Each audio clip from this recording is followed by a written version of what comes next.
Hello दोस्तों, एक बार फिर स्वागत है आपका हमारे चैनल में। मेरा नाम है वरुण और हम बात कर रहे थे इतिहास की। आधुनिक भारतीय इतिहास में अंग्रेजों की बहुत सारी नीतियों पे हमने अभी तक डिस्कस कर लिया है और अभी इस वीडियो में जो हम बात करने वाले हैं वो बात करने वाले हैं कि कैसे कैसे आखिर जिसकी आप तैयारी कर रहे हैं, मतलब सिविल सेवक बनने की तैयारी आप जो कर रहे हैं, सिविल सर्विसेज की तैयारी कर रहे हैं या किसी भी एग्जाम की तैयारी कर रहे हैं, तो अगर कैसे ये भारत में प्रचलन में आया, कैसे विकास हुआ लोक सेवाओं का, समझ पा रहे हैं? यानी लोक सेवाओं के विकास क्रम को हम यहां पे देखने वाले हैं।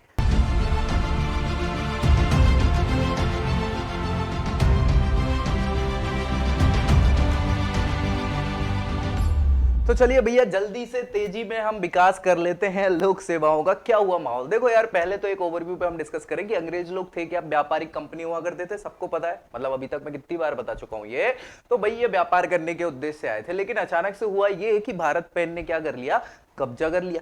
अब धीरे धीरे ये भारत में शासन व्यवस्था चलाने लग गए। अब शासन व्यवस्था जब आप चलाते हो तो प्रशासन के लिए हमें लोगों की जरूरत पड़ती है, ये आप भी जानते हो। और इसी प्रशासन को ध्यान में रखते हुए अंग्रेजों को लगा, क्या लगा कि भाई अगर हम अंग्रेज मतलब ब्रिटिश लोगों को यहां भारत बुलाएंगे तो उनके खर्चा पानी ज्यादा लगेगा ना यार, है ना। सो क्या करना पड़ेगा, भारतीय लोगों को ही हमें अपने काम करने के लायक बनाना पड़ेगा।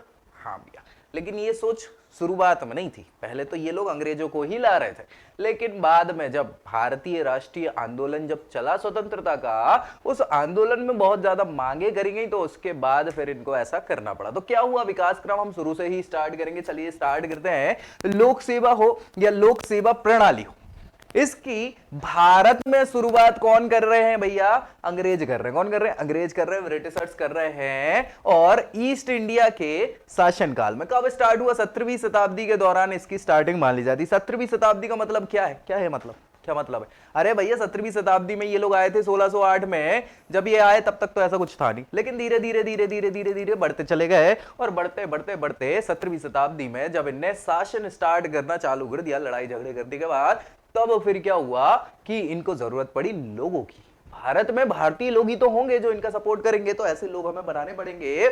शुरुआत में ये वाणिज्यिक कार्यों में लग रहे थे, वाणिज्य यानी व्यापार कर रहे थे। ईस्ट इंडिया कंपनी के सेवकों को अभी क्या करना था, स्थल सेना और नौसेना के कर्मचारियों के रूप में यहां पे क्या है, शुरुआत करी गई इनने भर्ती करने के तौर पर, सेवक बनने के तौर पर। ठीक है, इनको क्या कहा गया, लोक सेवक कहा गया। इसी उद्देश्य इनको क्या बोलने लगे, लोक सेवक कह दिया गया। 1675, ये याद रखना है, 1675 में, एक सेकंड पहले मैं कलर चेंज कर लूं, ब्लू पे ब्लू दिख नहीं रहा है ना।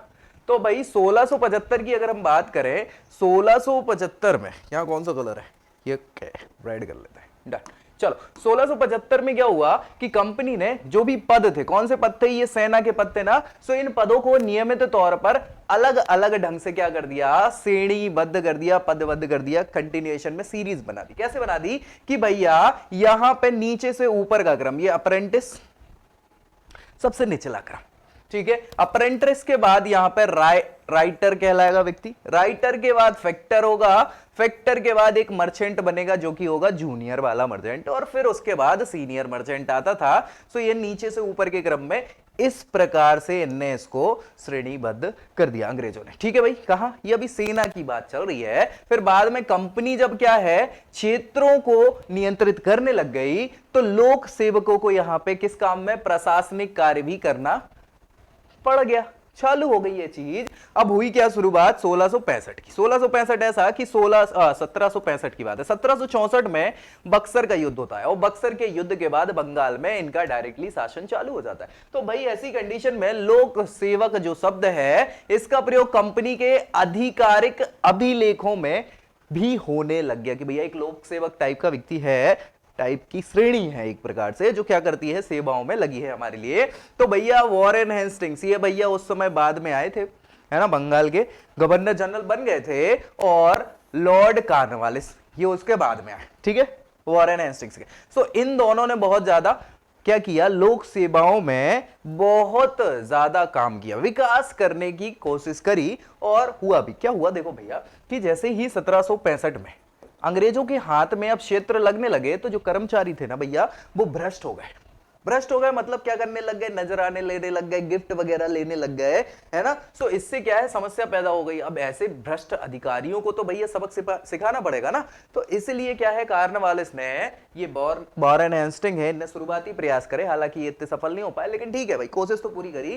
कार्नवालिस ने तो और अच्छे से कोशिश करी। तो भैया सिविल सेवा का उदय शुरुआत कहां से, वॉरेन हेस्टिंग ने, लेकिन माना क्या जाता है, कार्नवालिस। ठीक है, सो कार्नवालिस ने अथक प्रयास यहां पे स्टार्ट कर दिया। हेस्टिंग्स, वॉरेन हेस्टिंग्स की बात चल रही है, तो हेस्टिंग्स ने लोक सेवा की क्या करी, नींव रखी, और कार्नवालिस ने उस नींव को क्या कर दिया, तर्कसंगत बनाया, नया रूप प्रदान कर दिया। कैसे कैसे किया, अभी डिस्कस करेंगे एक एक करके, बिल्कुल बेफिक्र रहिए। लॉर्ड वानेस को, लॉर्ड कार्नवालिस को, है ना, लॉर्ड कार्नवालिस, यही व्यक्ति है लॉर्ड कार्नवालिस। तो इनको भारत में लोक सेवा का जनक कहा जाता है। क्या कहा जाता है, लोक सेवा का जनक किसको कहा जाता है भैया, लॉर्ड कार्नवालिस को। लॉर्ड कार्नवालिस कौन है, लोक सेवा के जनक कहे जाते हैं भारत में। उसने उच्च लोक सेवा की शुरुआत करी, जो निचले स्तर की लोक सेवा से अलग हुआ करती थी। अभी निचले लेवल पे तो वही सैनिक भर्ती वाला, अब बड़े लेवल पे, ठीक है, सो इनने करी उच्च लोक सेवा का गठन जो है कंपनी के कानून के द्वारा, जबकि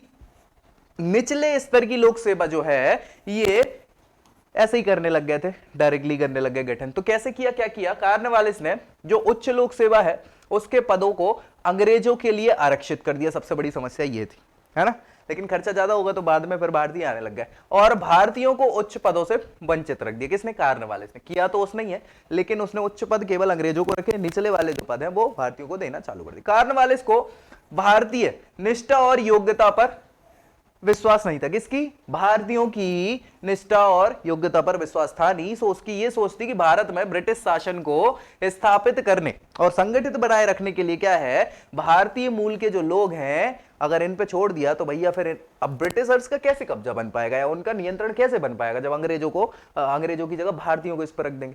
समझ रहे, तो वो पुरानी सोच चल रही थी उसकी। अब क्या हुआ कि भारत में ब्रिटिश मॉडल जो था, ब्रिटेन सरकार का जो मॉडल था, उस पर आधारित हमें प्रशासन करना है। यहाँ भारत के लोग तो भारतीय प्रशासन कर रहे हैं, भारत वाले जो काम चल रहे हैं पुराने उस पर ही। सो अंग्रेजों द्वारा स्थापित ही इसको किया जा सकता है, भारतीयों के द्वारा इसको स्थापित नहीं किया जा सकता। किसको, अंग्रेजी प्रशासन को। सो सिविल सेवा के अधीन उच्च पदों को इनने क्या करा, ब्रिटिश समाज के बड़े बड़े जो प्रभावशाली लोग हैं उनके लिए इसको आरक्षित रख दिया। किसने, कार्नवालिस ने। बहुत अच्छी बात है।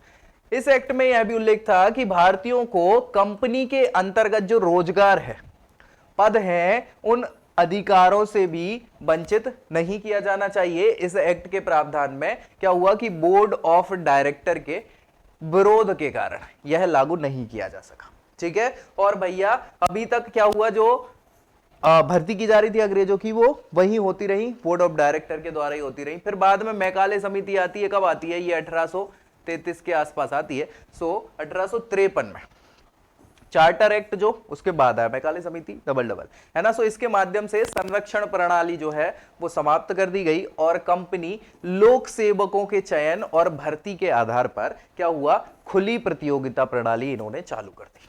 किसने, कंपनी ने खुली प्रतियोगिता के आधार पर। पहले जो चयन हो रहा था वो डायरेक्ट क्या होता था, डायरेक्टर्स के थ्रू हो जाता था, ब्रिटेन के अधिकारियों के द्वारा। बड़े बड़े जो बोर्ड ऑफ डायरेक्टर है ना, वही लोग अपने हिसाब से क्या करते थे, व्यक्ति को चुन लेते थे और चलता रहता था। कार्नवालिस के बाद भैया बहुत सारे चेंजेस हुए, लेकिन उसमें भी क्या कर दिया गया, ये कर दिया गया कि भैया अब जो है आपकी जो पदोन्नति होगी वो क्या होगी, वरीयता किसको दी जाएगी, आपके एक्सपीरियंस को। जितने एजेड होते चले जाओगे वो सारी। फिर प्रतियोगी परीक्षाओं की बात होना चालू हुई, तो प्रतियोगी परीक्षाओं के लिए देखो यार, कार्नवालिस ने कोशिश तो करी थी 1800 के आसपास। उसने क्या किया था कि भाई कलकत्ता में जो फोर्ट विलियम है उसमें एक कॉलेज की स्थापना करी उनको प्रशिक्षित करने की, लेकिन बोर्ड ऑफ डायरेक्टर को पसंद नहीं आया तो उसको बंद कर दिया गया। 1806 में हैलीबरी, इंग्लैंड में ही जगह है, वहीं पे हैलीबरी विद्यालय है, वहीं पे फिर ये सारी चीजें होने लग गई। फिर इनने कहा नहीं, प्रतियोगी परीक्षाओं के माध्यम से चीजें होनी चाहिए, तो पहले नहीं मानी। फिर बाद में 1853 के चार्टर एक्ट में ये चीज मान ली गई, और अब जो भर्ती होगी लोक सेवकों की कैसे होगी भैया,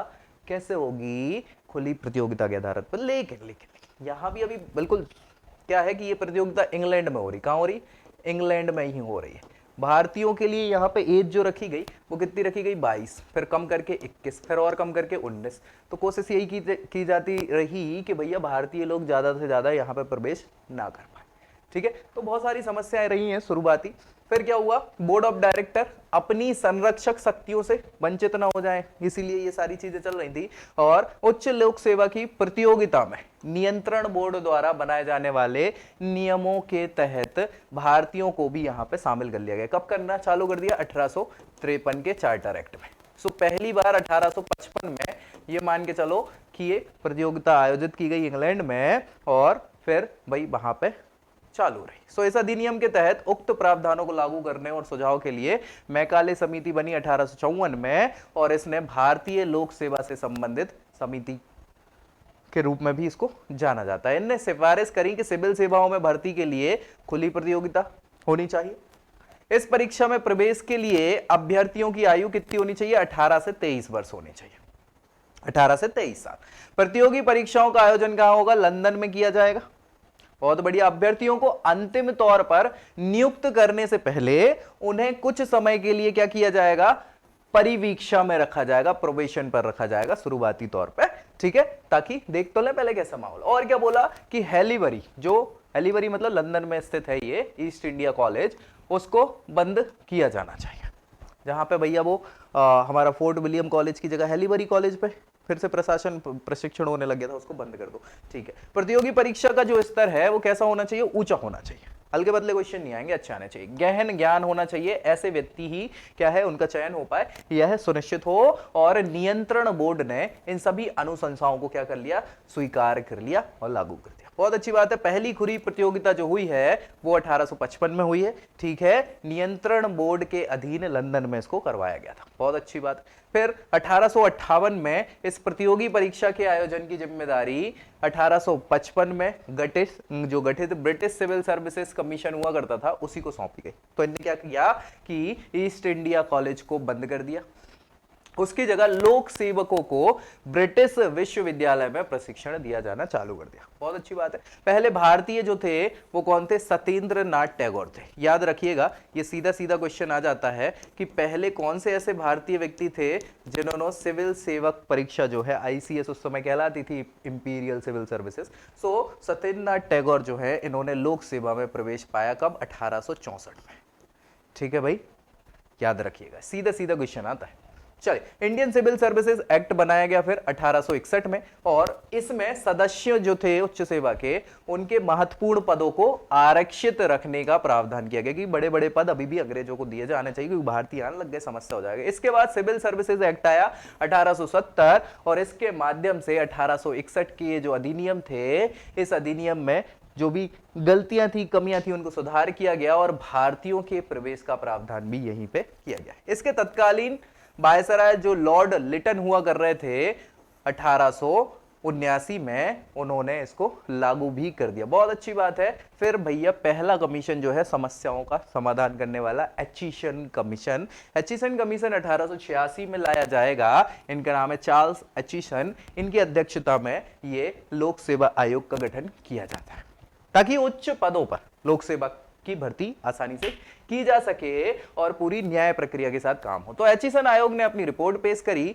कब, 1887 में। साल भर बाद यहां पर रिपोर्ट पेश कर दी, और क्या क्या सुझाव दिए कि सिविल सेवाएं जो हैं दो स्तरीय वर्गीकरण होना चाहिए, जिसमें एक उच्च और एक निम्न, उच्च और निचला सदन। इसकी जगह पे जो अभी तक चलता आ रहा है 2 सदन वाला, उसकी जगह 3 स्तरीय होने चाहिए। कैसे, इंपीरियर में उच्चतम, प्रोविंशियल यानी प्रांतीय, और सब ऑर्डिनेट यानी अधीनस्थ। 3 प्रकार की सेवाएं कर दो। सबसे निचले लेवल पे ये, फिर हो जाएंगे प्रोविंशियल प्रांत पे, और उच्चतम कहां होंगे, हमारे बिल्कुल सेंट्रल के लिए। तो भैया इस व्यवस्था को अपनाया जाएगा। सिविल सेवा में प्रवेश के लिए जो आयु थी, अधिकतम आयु 23 वर्ष है ना, उसको निर्धारित किया जाना चाहिए। बहुत अच्छी बात है, क्योंकि कम होती चली जा रही थी। पहले 22 थी, फिर 22 से 21 हुई, 21 से 19 कर दी। किसके लिए, भारतीयों के लिए, है ना। इसको फिर वापस से 23 कर दिया गया। भर्ती की सांविधिक सिविल सेवा प्रणाली जो है होनी चाहिए सभी के लिए, और प्रतियोगी परीक्षा कहां होनी चाहिए, इंग्लैंड के अलावा भारत में भी एक साथ होनी चाहिए, ताकि भारत के लोग भी,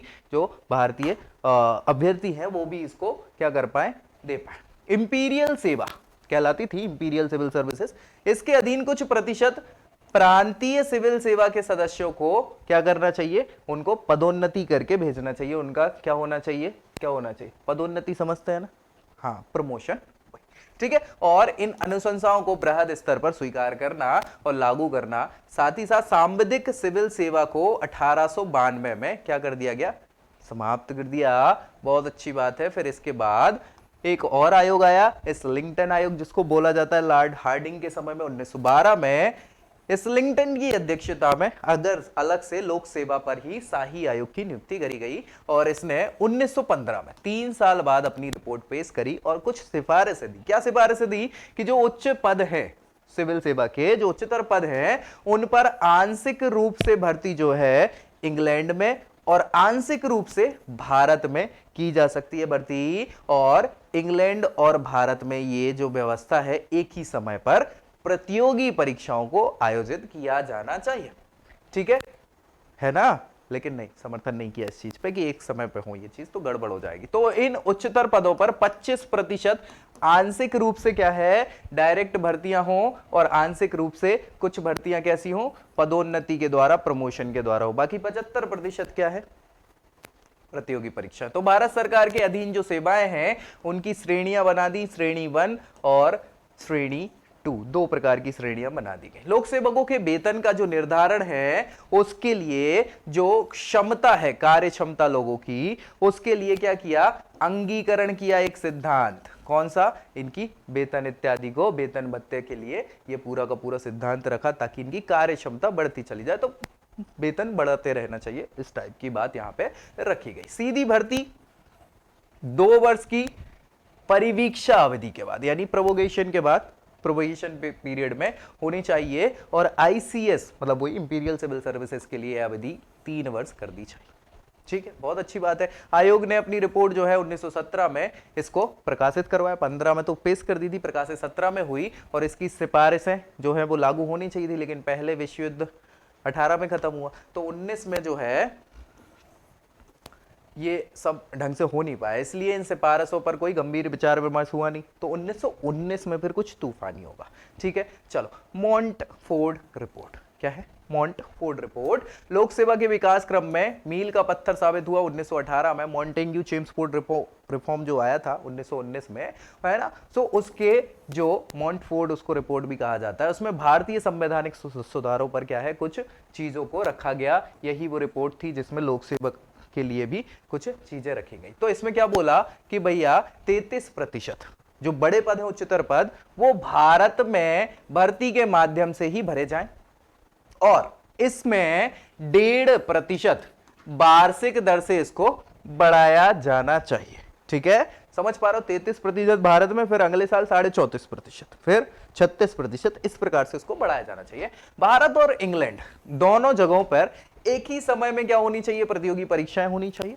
साथ ही साथ आईसीएस के जो सदस्य हैं उनको वेतन अच्छा दो, क्योंकि अच्छा वेतन नहीं दोगे। एक समय था कि दुनिया में सबसे ज्यादा वेतन पाने वाले लोग ये आईसीएस हुआ करते थे, दुनिया में, भारत में नहीं, दुनिया में।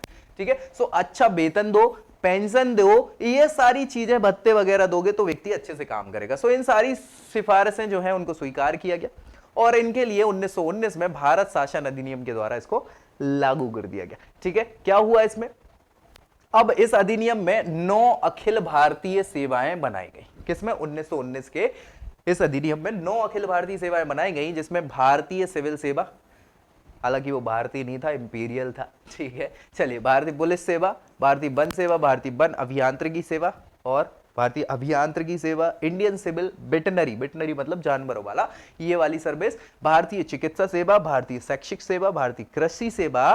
ठीक है, फिर बाद में कृषि सेवा के रूप में अंतिम अखिल भारतीय सेवा जो है वो 1906-07 में जोड़ी गई थी। ठीक है, लास्ट में जो आपने लिखा है, पहले 8 हुआ करती थी, फिर 9 हो गई थी, फिर बाद में अभी जब भारत स्वतंत्र होगा तो इन चीजों को अलग कर दिया जाएगा। ठीक है, चलिए, क्या हुआ? इन सेवाओं के सदस्य भारत के राज्य सचिव के द्वारा भर्ती और नियंत्रित किए जाएंगे।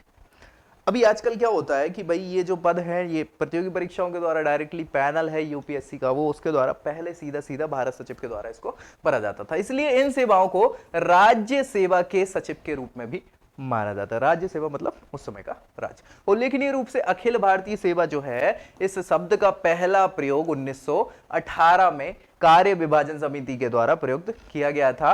ME गॉटलेट, क्या नाम है, ME गॉटलेट, इसके अध्यक्ष हुआ करते थे। ठीक है, सो सिविल सेवा जो है अखिल भारतीय सेवा पहले हुआ ही नहीं करता था, नाम बाद में इसको रखा गया था। तो 18 और 19 के इन सारे सुझावों के परिणाम स्वरूप क्या हुआ, पहली प्रतियोगी परीक्षा भारत में आयोजित करी जाएगी ब्रिटिश सिविल सेवा आयोग के पर्यवेक्षणाधीश 1922 में। याद रखना, ये पूछ लिया जाता है सीधा सीधा कि भारत में पहली बार सिविल सेवा परीक्षा कब हुई, पहली बार। ठीक है, सो 1922 में कहां हुई, इलाहाबाद में आयोजित करी जाती। कहां पे करी जाती है, इलाहाबाद में इसको आयोजित किया जाता है पहली सिविल सेवा परीक्षा 1922 में। याद रखिएगा 1955 से, माफी चाहूंगा 1855 से, है ना, 1855 से 1921 जितनी भी सिविल सेवा परीक्षाएं हुई हैं वो सब कहां हुई हैं, लंदन में हुई हैं। 1922 से फिर भारत में होना चालू हो गई। ठीक है, चलिए, इस समय उच्चतर लोक सेवा आयोग में प्रवेश के लिए 5 पद्धतियां हुआ करती थी, 5 प्रकार हुआ करते थे। 5 कैसे हो सकते थे कि इंग्लैंड में जो खुली प्रतियोगिता है उसके द्वारा आप क्या कर सकते थे, सिविल सेवा में जा सकते थे। भारत में जो आयोजित की जाती थी पृथक प्रतियोगी परीक्षा, इनके द्वारा क्या है भैया, नियुक्तियां न्यायिक पदों पर मिल जाती थी। सामुदायिक और प्रांतीय प्रतिनिधित्व, इनको बढ़ावा देने के लिए नामांकन के द्वारा भी भारत में क्या कर सकते थे आप, सिविल सेवक बन सकते थे। 1922 में जब भारत सरकार द्वारा निम्न सेवाओं पर भर्ती के लिए क्या किया गया, कर्मचारी चयन बोर्ड का, है ना, SSC, है ना, स्टाफ कमीशन यही है भैया। ठीक है, सो स्टाफ सिलेक्शन कमीशन इसको बोलते हैं, इसका गठन किया और 1926 तक इसने काम किया। 1926 में तो लोक सेवा आयोग ही बन जाएगा, लोक सेवा नहीं, फेडरल आयोग, डोंट वरी। इसके बाद कार्यों को नवगठित लोक सेवा आयोग द्वारा, लोक सेवा नहीं बोला जाएगा इसको बोला जाएगा फेडरल, फेडरल मतलब संघीय लोक सेवा आयोग बोला जाता था, जो 1926 में, है ना, ली कमीशन के द्वारा आएगा। चलिए देखते हैं आगे। ली कमीशन 1923 में आता है और ये 1923 में लॉर्ड विस्काउंट ली, इनका पूरा नाम है।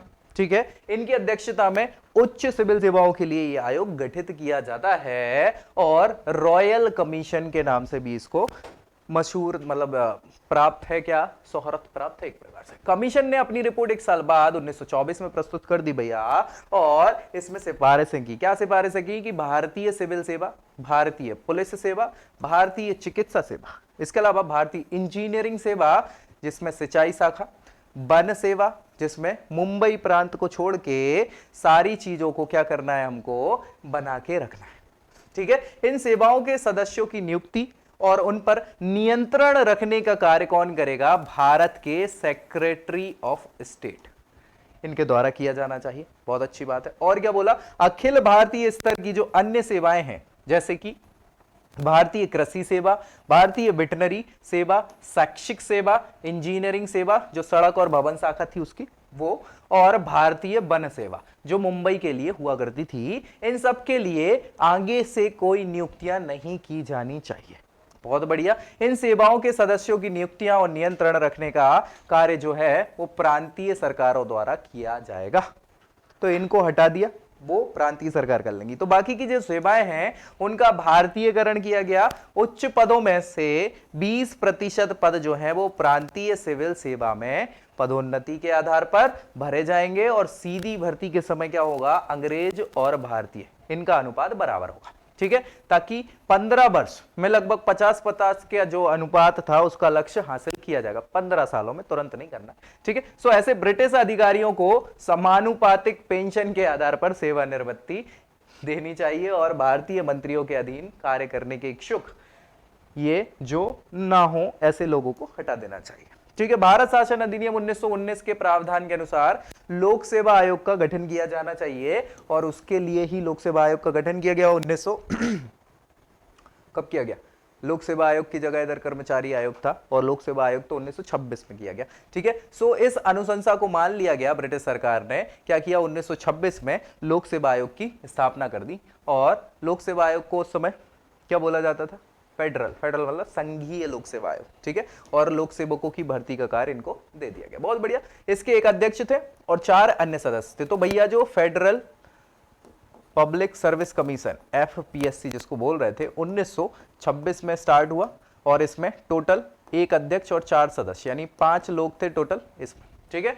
और इसके पहले अध्यक्ष जो थे ब्रिटिश गृह लोक सेवा के एक सदस्य थे जिनका नाम है रॉस बारकर। ये सीधा क्वेश्चन पूछ लिया जाता है यूपीएससी के पहले प्रेसिडेंट कौन हुआ करते थे, तो रॉस बारकर जो थे वो पहले अध्यक्ष हुआ करते थे। 1937 में जब 1935 का अधिनियम आ गया था, सो इस आयोग का स्थान चेंज करके क्या किया, संघीय लोक सेवा आयोग ने ले लिया। और अंत में 26 जनवरी 1950 को जब भारत संविधान लागू हो गया तो इसको बोल दिया हमने क्या, संघ लोक सेवा आयोग, यूपीएससी।